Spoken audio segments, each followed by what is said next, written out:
একটি খবর, কয়েকটি শিরোনাম আর তারপরই শুরু বিতর্কের ঝড়। গত বছরের আগস্টে ব্যাংকক থেকে ঢাকায় ফেরার পথে মেহজাবিন চৌধুরীকে হজরত শাহজালাল আন্তর্জাতিক বিমানবন্দরে ১৪ বোতল মদসহ আটক করা হয়েছিল, এমন দাবি প্রকাশ করে কয়েকটি গণমাধ্যম। ঘটনাস্থলে তার সঙ্গে ছিলেন স্বামী নির্মাতা আদনান আল রাজীব এবং নির্মাতা শঙ্ক দাশগুপ্ত। অভিযোগ ছিল, লাগেজে ১৪ বোতল মদ পাওয়ার পরও রহস্যজনকভাবে বিষয়টি প্রকাশ না করে ছেড়ে দেওয়া হয়। খবরটি ছড়িয়ে পড়তেই সামাজিক মাধ্যমে শুরু হয় তুমুল আলোচনা সমালোচনা। অনেকেই প্রশ্ন তোলেন, কেউ বা আবার পুরো ঘটনাকে গোপন সমঝোতা বলে আখ্যা দেন। তবে এতদিন নীরব থাকার পর অবশেষে মুখ খুললেন মেহজাবিন চৌধুরী নিজেই।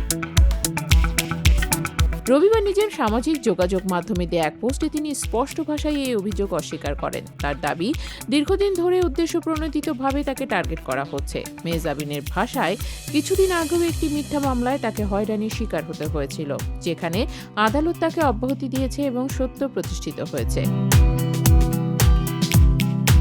অভিনেত্রীর বক্তব্য, তিনি যখন নতুন করে কাজে মনোযোগ দিচ্ছেন ঠিক তখনই আবার তার মানহানি করার চেষ্টা চলছে।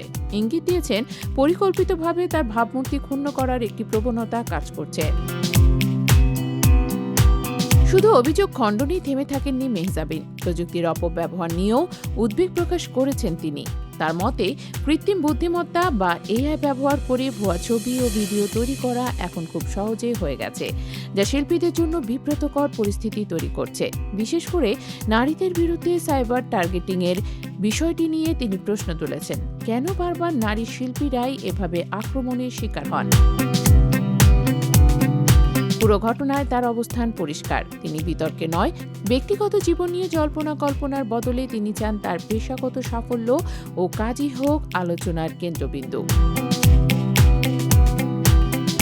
বিতর্ক সত্যি নাকি উদ্দেশ্য প্রণোদিত প্রচারণা, সেই প্রশ্নের উত্তর সময় দেবে।